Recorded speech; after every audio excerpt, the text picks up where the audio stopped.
Hello and welcome to Projector, and on this episode, Kenneth Branagh's Poirot must solve a murder on the Orient Express in this update of the Agatha Christie classic. Boarding the Orient Express in Istanbul, expert detective Hercule Poirot, played by Kenneth Branagh, hopes for a journey of first-class luxury and relaxation. Unfortunately, fellow passenger Edward Ratchett, played by Johnny Depp, has been found murdered in his bed, and Poirot sets about solving the crime. With the train stopped by a snowdrift, everyone in the Calais coach is a suspect. Daisy Ridley's Mary Debenham, Leslie Odom Jr.'s Dr. Arbuthnot, Penelope Cruz's Pilar Estravados, Michelle Pfeiffer's Caroline Hubbard, Derek Jacobi's Edward Masterman, Josh Gad's Hector McQueen, Judi Dench's Princess Dragomirov, Olivia Colman-Schmidt, Willem Dafoe's Gerhard Hardman, Lucy Boynton's Countess Elena, Sergei Polunin's Count Rudolph, Manuel Garcia Ruffalo's Marquez, and Marwan Kansari's Pierre Michel, and Poirot must find the murderer in their midst. Arguably the most famous of any of the Agatha Christie mysteries to feature a signature detective Hercule Poirot, Murder on the Orient Express, first published in 1934, has been adapted to the screen several times previously. In fact, I've actually seen one of those earlier versions. I saw the adaptation they did for the David Suchet Poirot series quite a few years ago, so I didn't come into this movie completely cold. But for many people, the definitive screen adaptation of this story is the very first one, the 1974 film directed by Sidney Lumet, which was the first time that Christie had licensed out this story, and it starred Albert Finney as Poirot alongside an all-star cast, including Sean Connery, Ingrid Bergman, Lauren Bacall and Michael York, and was nominated for several Oscars and took home one. Now the question is whether this new Branagh version, which assembles another all-star lineup, can actually add anything new to this particular case, which for some viewers may be all too familiar. In casting himself as the Belgian detective, director and star Kenneth Branagh very much puts himself at the centre of the action, given he's in virtually every single scene, even including a prologue set in Jerusalem where he solves a theft simply by the quality of the soles of someone's shoes. And I'd imagine this is meant to establish the character for newcomers who may be less familiar with his trait, especially that of his obsessive nature. The film has a running gag where Poirot likes his eggs for breakfast identical in height to each other, even measuring them with a ruler, and this establishes that the character's world is very meticulous, very detail driven. Everything has to be in its perfect proper place. There has to be balance and order, and that's what makes him such a great detective. He has an eye for seeing things that are irregular, and that is how he manages to make his deductions so well. And the film keeps going back to this idea of balance time and time again, even very crudely establishing this early on with a sequence where Poirot steps in a huge mound of poo on the floor, and to make up the balance of it, he steps in it again with the other shoe, and therefore it's perfectly fine in his own mind. I do have to say that Branagh's portrayal of the character starts on the back foot for me, as I suppose it will for a lot of people in the UK who will be very familiar with Suchet's portrayal in the long-running TV series, because he embodied the character so well. When you think of Poirot, you think of David Suchet's version of the character, but that being said, Branagh's version isn't necessarily bad. There are a lot of common traits taken from the Christie novel. He's very obsessed about his desserts, although I will say that Branagh isn't a perfect match for the description of the character, in that he's often described as being quite stout and plummy, whereas Branagh is of course quite slim and has quite an intimidating theatrical presence, and his version of the character is very hammy in Branagh's signature way. He's very much commanding the screen at all times, and is often quite shouty and quite broad in comparison to other versions of Poirot. Of course, no review of this film would be complete without mentioning Kenneth Branagh's moustache. Supposedly the story goes that when Agatha Christie saw the 1974 film, she really enjoyed it, but she had one major criticism, which is that Poirot's moustache wasn't nearly as impressive as she described in the books. Well, it seems like Branagh's version is overcompensating for that, although I think the real reason that Branagh chose this remarkable piece of facial furniture to wear throughout the film is because he knew it would upstage his co-stars. Because every time Branagh walks into a scene, you just pulled towards it. Like, it has its own gravity, and it actually does some of the acting for him because you just instantly lock eyes with it. There were points in this movie where I was very consciously aware that I was probably watching Branagh's moustache more than him, and in fact some of the action as well. It probably deserves its own credit, it has to be said.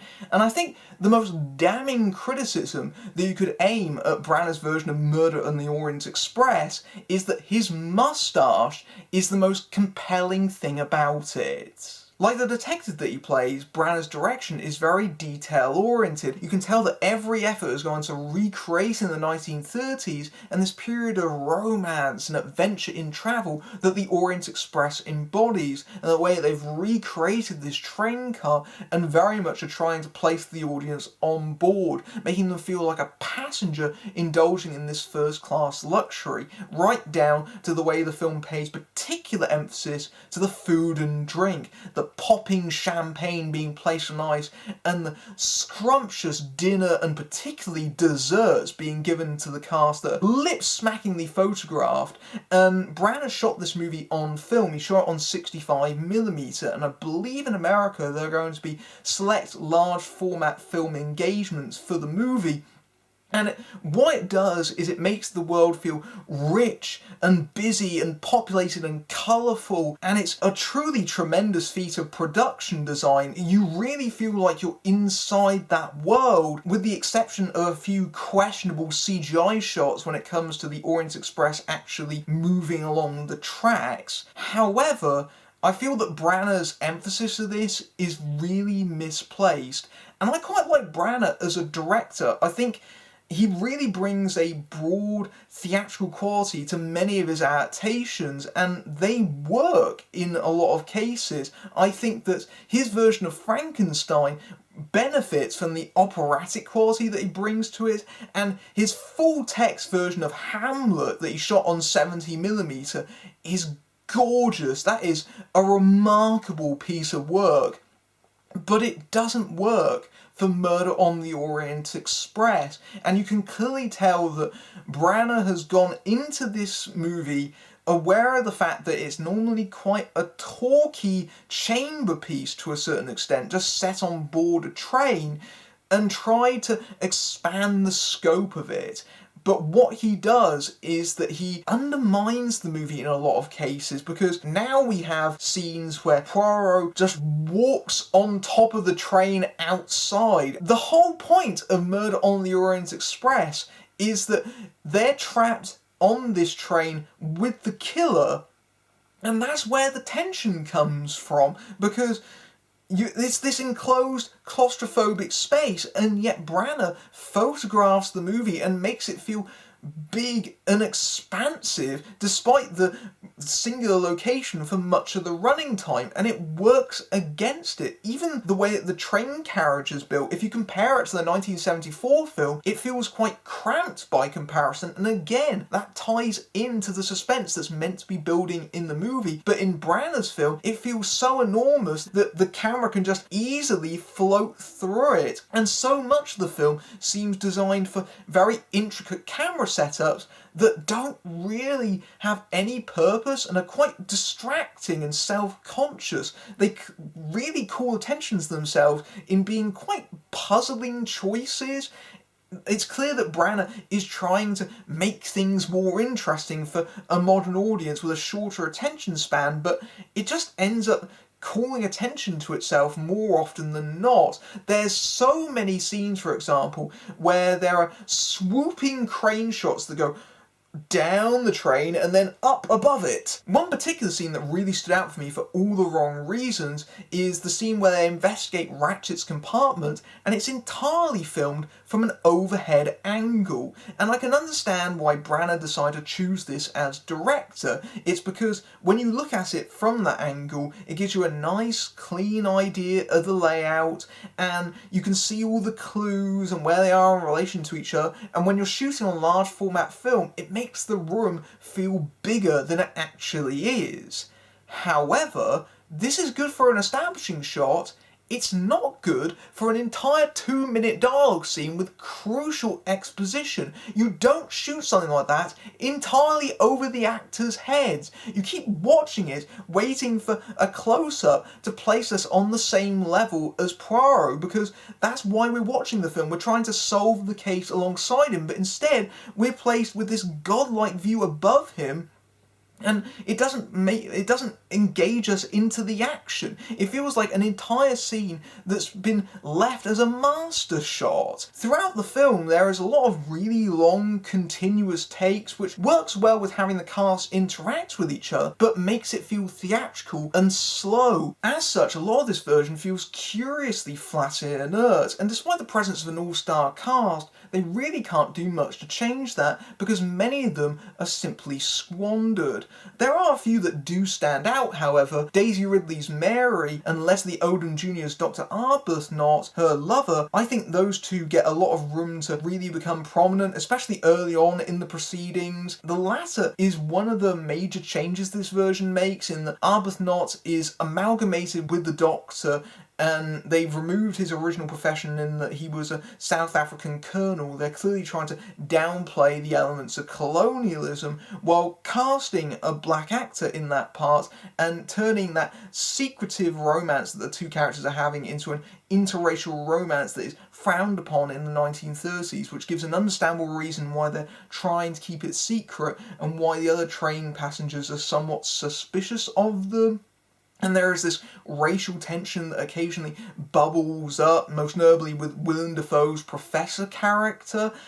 It doesn't really go anywhere substantial, but that was one of the changes that I at least thought was interesting. I thought it added a different dimension to the story.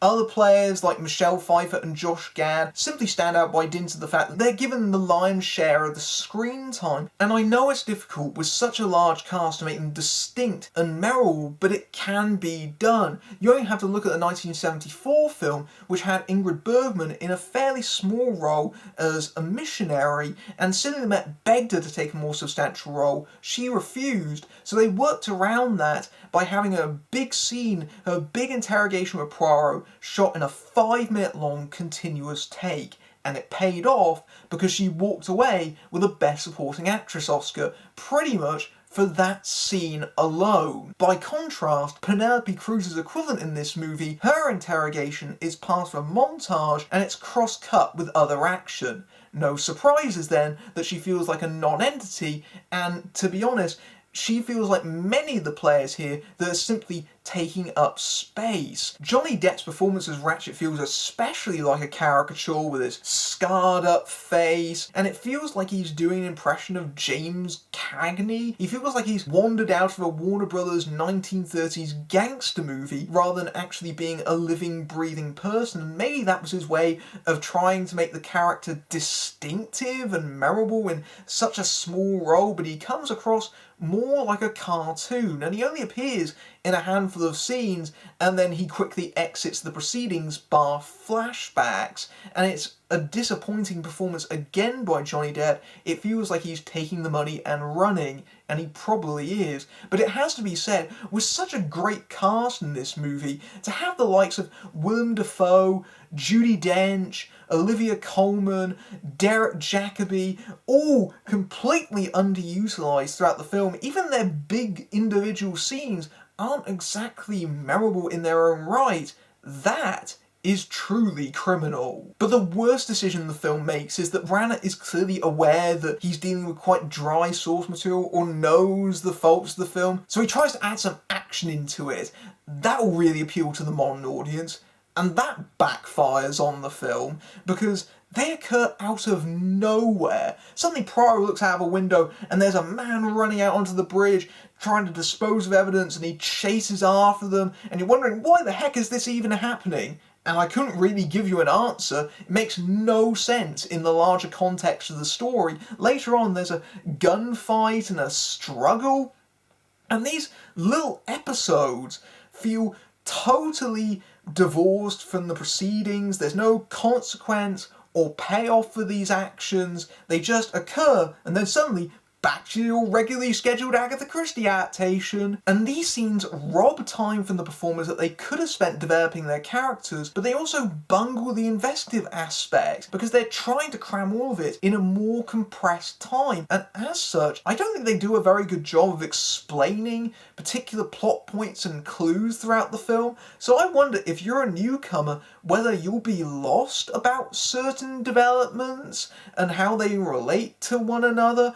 And that's a big fault in a mystery. There really isn't a very clear narrative throughout the film because Branagh moves things around and makes it feel very, very busy. And this can particularly be seen with regards to the way the film handles the crucial Armstrong subplot. In the 74 film, they had that as a prologue so that it didn't distract from the action, whereas this constantly flashbacks all the way through. And it tries to make it feel a bit more action-packed and move the action away from the train a bit more, but again, it's just cluttering up the action. And when it comes to the famous ending, the film really doesn't do any favours with Branagh's performance, where he's very flustered and angrily bellowing the solution at the other passengers. The film tries to go for an emotional and moral quandary with what happens in the story, which I can give it a little bit of credit for, but it doesn't nearly lay the groundwork for that to actually work, because there's not nearly been enough time spent on the proper investigative aspects for it to truly pay off. And I know what you're probably thinking. Oh, Matthew, but you're familiar with the outcome of Murder on the Orient Express, so this film probably bored you. To which I would counter that the reason I was bored by the film was not necessarily because I knew the outcome. I would argue that, to use a train metaphor, it's not about the destination, it's about the journey, and the journey is the part that I found quite tedious in this film, it has to be said. The film's final moments especially botches the gravity of its conclusion because it tries to set up for another adaptation with Branagh as Poirot. Someone actually runs up to him and says, "Poirot, there's been a death on the Nile!" I'm paraphrasing, but not by much. Murder on the Orient Express places director and star Kenneth Branagh and his moustache front and centre, and most of the all-star cast are underutilised in sketches that aren't given enough room to be memorable. Although the film has extravagant production design and beautiful, if self-conscious cinematography, The Flash doesn't hide that Branagh fails to make the central mystery engaging, and his attempts to expand the story's scale undermine its innate claustrophobic tension. Worse, in trying to spice up talky source material, the film adds gratuitous action and chase sequences that work against the tale's logic, not helped by a rushed and muddled adaptation that will frustrate the familiar and newcomers. The result feels like an empty and dull technical exercise that's like riding on the sleeper car. If you like this review, then you can get on board my Patreon, where you can see my reviews early among other perks. But until next time, I'm Matthew Buck, fading out.